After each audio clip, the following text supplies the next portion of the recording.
Olá, este é o programa OAB na TV da 12ª subseção, que tem o apoio cultural do Centro Universitário Estácio Uniceb.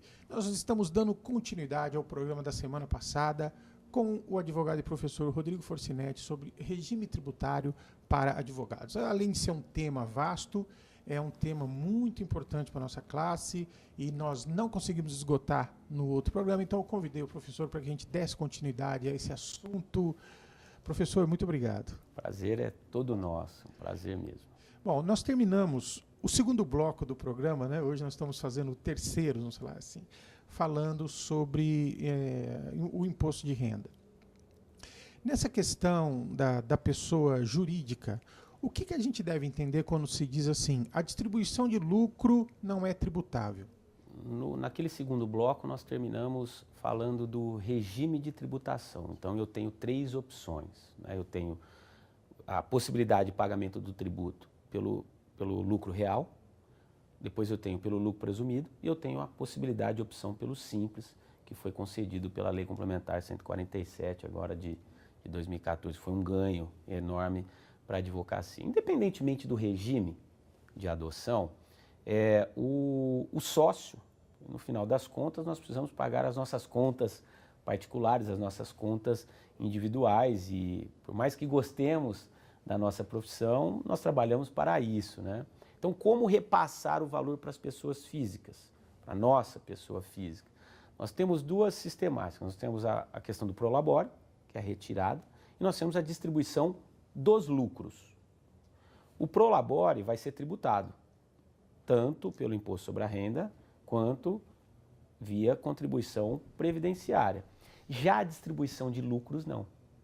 Eu não tributo a distribuição de lucros, seja para cômputo da contribuição previdenciária, seja a título de imposto sobre a renda pessoa física. Então, o profissional, como ele já recolheu todo o imposto sobre a renda pela atividade desempenhada e pelas notas emitidas pela sociedade, os lucros recebidos dessa sociedade serão declarados como isento na sua declaração de imposto sobre a renda. Então, quando nós estamos falando desse lucro, na verdade, sim, o profissional que compõe a sociedade, quando ele for prestar a sua declaração, perfeito. É isso, né? Isso, ele vai... Perfeito, perfeito. Então, assim, eu tenho que me lembrar sempre que, tendo constituído uma pessoa jurídica, eu não fico escuso das obrigações como pessoa física. Então, eu preciso, inclusive, compatibilizar as informações que foram transmitidas pelaquela pessoa jurídica com a minha declaração. Se eu tiver algum tipo de incompatibilidade, certamente essa declaração como pessoa física irá na malha fina. Eu estou te fazendo essa pergunta porque tem advogado que fala assim, não, eu vou constituir uma sociedade porque eu não preciso pagar imposto. Na verdade, não é assim. A sociedade paga o imposto, Perfeito. não é isso? Ele já está pagando o tributo pela sua sociedade, né? E se não tomar as cautelas cabíveis, ele recolherá também como pessoa física. Então, aqui é a nossa sugestão, né? É sempre bom você adotar essas cautelas a partir da confecção do contrato social. Então, veja, o que eu almejo com os meus recebíveis na qualidade de pessoa física? Eu quero pensar em contribuições previdenciárias, eu quero me aposentar um dia pela Previdência, o INSS. Não é só questão de aposentadoria, eu tenho outros benefícios, né? O auxílio doenças, mulheres, o auxílio maternidade, não é lá tanta coisa, mas auxilia no nosso dia a dia. Então, se eu tenho esse interesse, é importante que você faça uma retirada a título de prolabore, que aí você recolhe as contribuições previdenciárias e tem direito a todos esses benefícios. Não tenho. Eu já, por exemplo, no meu caso, eu sou professor, eu desempenho as minhas atividades também como pessoas físicas e já pago a minha contribuição pelo teto, não haveria necessidade alguma de fazer retirada a título de prolabore. Então, eu posso já estabelecer, a sociedade não tem a obrigação, apesar de algumas impugnações do fisco, de fazer retirada de prolabore para os seus sócios. Então, eu posso já colocar no meu contrato social que a remuneração de todos os sócios será feita via distribuição de lucros. Eu queria aproveitar para te perguntar, a distribuição de lucro, ela tem uma periodicidade obrigatória? Perfeito. Tudo vai ser especificado no contrato social. Geralmente, as pessoas colocam a distribuição de lucros anual. Anual. Eu posso ter problema sério. Então, o exato, se você retira valores da sociedade mensalmente, o exato é que você já coloque no seu contrato social que a distribuição de lucros será feita mensalmente, mediante a lavratura de balancetes mensais. E aí que vem a dica, eu preciso tomar muito cuidado com a escrituração. Então eu tenho que ter uma contabilidade que espelha exatamente a realidade da sociedade. Eu não posso, por exemplo, distribuir lucros numa sociedade que está tendo prejuízo.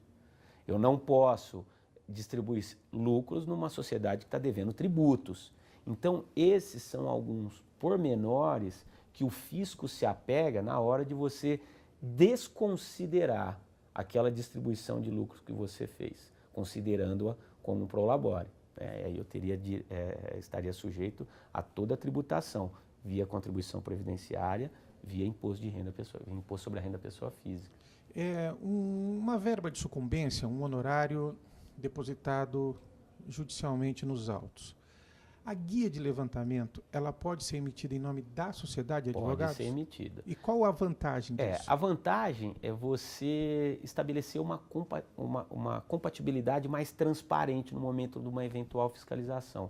Eu, particularmente, entendo que se o advogado fez o levantamento como pessoa física, mas a sua contratação era como pessoa jurídica, que ele pode perfeitamente levar aquela receita para a tributação na pessoa jurídica, principalmente se o valor for transferido para uma conta da sua sociedade. Tá? Por quê? Porque no contrato social nós colocamos sempre que os recebíveis do sócio como pessoa jurídica poderão ser efetivados via sua pessoa jurídica. Então é o que eu estou mencionando, o importante é sempre você documentar essas operações. Então recebi o alvará como pessoa física, por exemplo. Só que eu emiti nota pela pessoa jurídica, transferi o valor para a pessoa jurídica. Pronto, eu tenho a documentação pertinente para demonstrar que aqueles valores foram recebidos pela pessoa jurídica. Por que eu recebi pela pessoa física? Porque a pessoa jurídica não pode assinar as nossas petições. E muitas vezes o cartório faz a emissão para aquele profissional que está assinando a petição. Então, não raro, o fisco impugna essa metodologia de apuração do tributo, mas se você tiver toda a documentação correta para demonstrar o que de fato aconteceu, essa impugnação feita pelo fisco ela será refutada, inclusive perante as instâncias administrativas. A emissão de nota por uma sociedade de advogados. Quando ela emite nota, quais são as regras para a emissão de uma nota fiscal para uma sociedade de advogados? Hoje, a nota fiscal emitida pelo advogado, ela vai atender à legislação municipal. Então, aqui no município de Ribeirão Preto, por exemplo, nós temos a emissão da nota fiscal eletrônica. Então, nós temos que cumprir todos os requisitos, fazer o cadastro, tirar a inscrição junto ao município de Ribeirão Preto, por exemplo, para quem atua aqui no município de Ribeirão Preto, e fazer a emissão de acordo com os trâmites ditados pelo município. Então, possivelmente, nas outras subseções que nós temos aqui na nossa região, alguma diferenciação ou outra é possível que haja com relação à adoção que é feita pelo município de Ribeirão Preto. Essa questão da nota, o valor da nota é de acordo com os honorários que você cobra do seu cliente mensalmente ou de uma vez só? A questão da sucumbência, como é que fica nessa... Ótima pergunta, doutor Eduardo, porque no caso principalmente do imposto sobre a renda, da contribuição social sobre o lucro, o que se tributa é o valor que está disponível ao advogado. Então isso serve também para as pessoas físicas, muito embora estejamos falando das pessoas jurídicas. Emitir a nota fiscal, eu preciso destacar o valor dos honorários. Então, se eu tive, por exemplo, algum reembolso de despesa, de custas, por exemplo, processuais, ou no caso do próprio alvará, o valor que eu estou recebendo, mas que não é meu, que é do meu cliente, é importante que você faça em apartado a nota fiscal. Então, emite um boleto para o reembolso das despesas, não a nota fiscal. Entendeu? Pede um depósito na conta da sociedade e depois apresenta um relatório das viagens que efetivamente foram realizadas, das custas, emitindo as guias que foram devidamente recolhidas. Por quê? Reembolso de despesas não podem ser levados à tributação. Imposto sobre a renda tributa disponibilidade econômica jurídica de rendas e proventos de qualquer natureza. Acréscimo patrimonial. Despesas que estão sendo reembolsadas não geram acréscimo.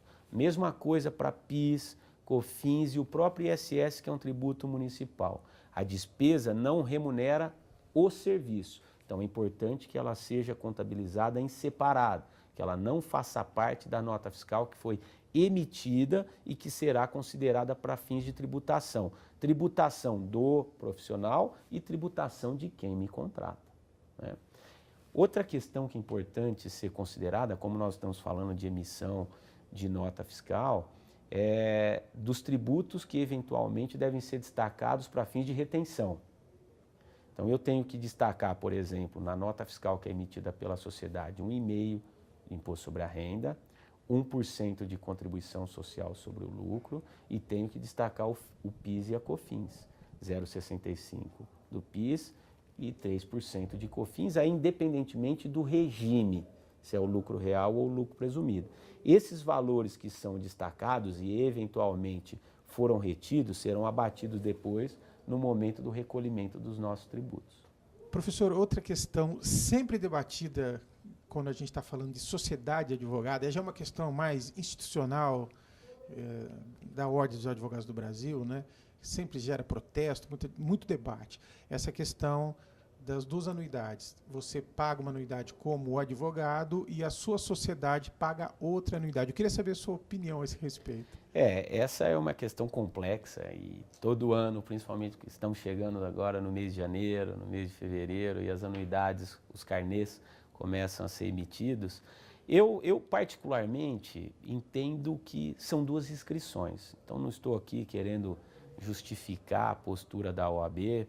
Podemos até discutir a questão da quantificação, né?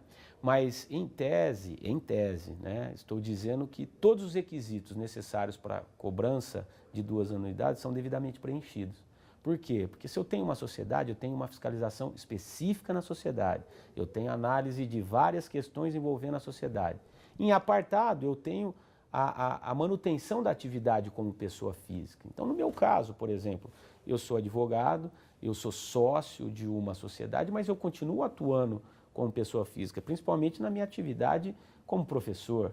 Então, a partir do momento que eu tenho duas inscrições, eu tenho duas pessoas, até porque existe uma personalidade jurídica distinta no caso da sociedade, eu acho que é justificável, vamos dizer assim, a cobrança de duas anuidades. Se o valor da anuidade da sociedade deve ser o mesmo da anuidade da pessoa física, aí já é uma outra discussão.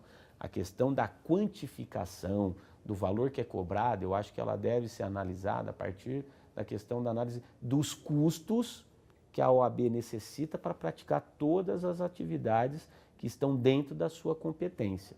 Mas a possibilidade de cobrança de duas unidades, no meu modesto entendimento, eu acho que ela é totalmente possível.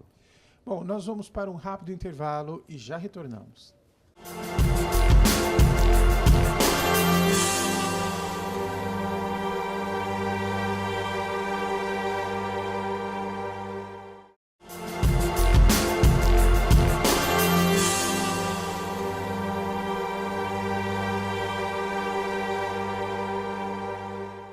Estamos de volta com o programa OAB na TV, que tem o apoio cultural do Centro Universitário Estácio Uniceb. Nós vamos agora para o quarto bloco com o advogado e professor Rodrigo Forcinetti falando sobre regime tributário para advogado. Professor, vamos entrar agora nessa grande novidade que é o Super Simples, que foi muito noticiada, mas que tem muita gente que não entendeu exatamente o que é o Super Simples aplicado para advogados. Eu acho que foi o nosso presente de Natal antecipado, né? Porque o Simples, até para esclarecer a todos, ele na verdade não é um tributo, ele é um regime simplificado de tributação.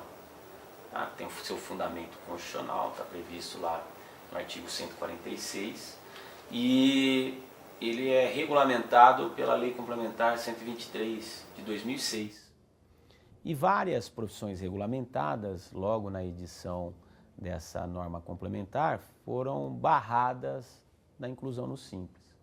Quando se diz barradas, elas deixaram de ter a possibilidade de optar por recolher uma alíquota fixa sobre uma alíquota variável, melhor dizendo, de acordo com a sua receita, sobre esta sua receita, em substituição ao recolhimento do imposto sobre a renda, da contribuição social, do PIS, da COFINS e das contribuições previdenciárias, a cota patronal. Somente em algumas situações é que essa cota patronal ela é recolhida, ou seja, a pessoa entra no Simples, mas fica com o recolhimento dessas contribuições previdenciárias. Não é o caso dos advogados, né?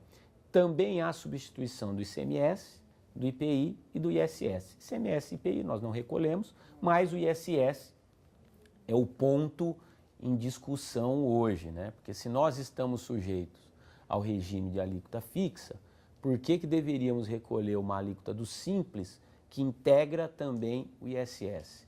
Então esse talvez seja um ponto de discussão. Eu faço parte da comissão de direito tributário da OAB, da nossa seccional, como você sabe, né, doutor Eduardo? E nós estamos estudando, talvez, a interposição de uma medida, pensando, mas é uma questão complexa, porque, na verdade, o Simples é um regime optativo. Então, eu opto.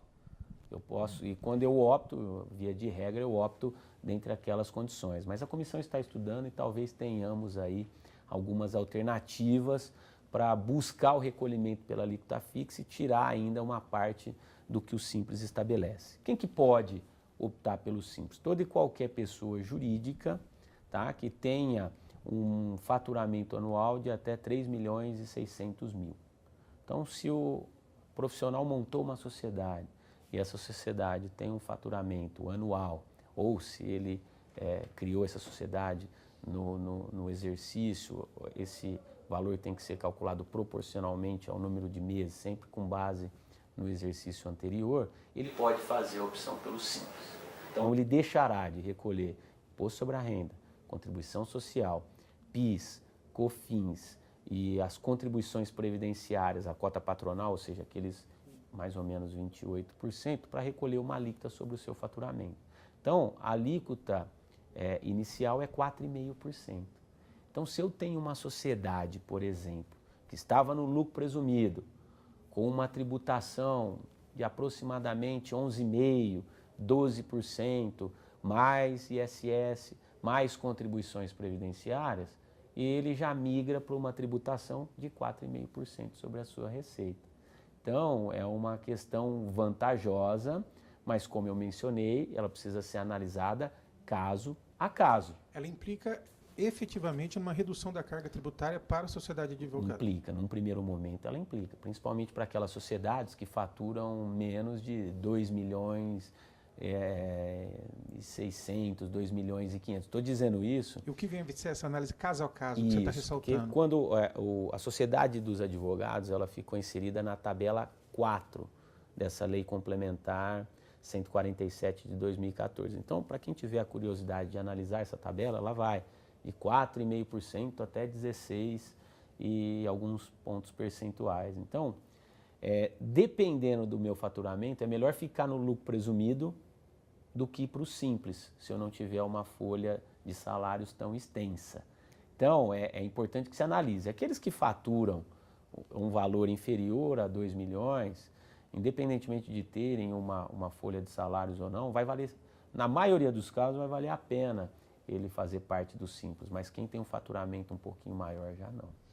Alguns advogados estão lançando uma reclamação no sentido de que a OAB não permite a inscrição como firma individual, né? E que eles, Eireli, né? Portanto, eles não serão beneficiados pelo Simples. O que você tem a dizer sobre isso?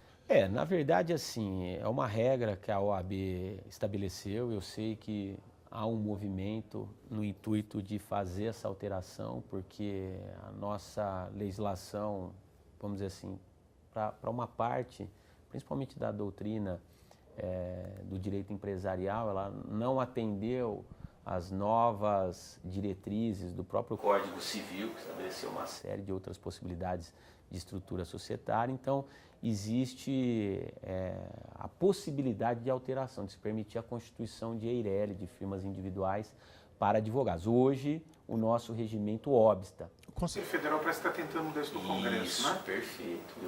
Eu vi uma manifestação do nosso presidente, do Marcos Vinícius, né, Coelho, e existe uma possibilidade de alteração nesse sentido, que eu acho extremamente válido, até porque a própria Receita Federal, recentemente, através de uma solução de consulta, ela entendeu que os médicos podem montar uma EIRELI. Então, se os médicos podem, e atividades semelhantes, são atividades regulamentadas, que dependem de uma habilitação profissional do sócio, não vejo problema. O Código Civil não traz qualquer óbice nesse sentido. É mais pelo que dispõe o Estatuto da OAB e o seu regimento, o que facilita, então, uma eventual alteração. Mas, se nada for modificado, de fato, o advogado que não quer montar uma sociedade com uma outra pessoa, ele não terá direito ao simples, porque o simples só é permitido para pessoas jurídicas. E a OAB exige que a pessoa jurídica seja montada através de uma sociedade, ou seja, eu preciso, no mínimo, de 2 advogados.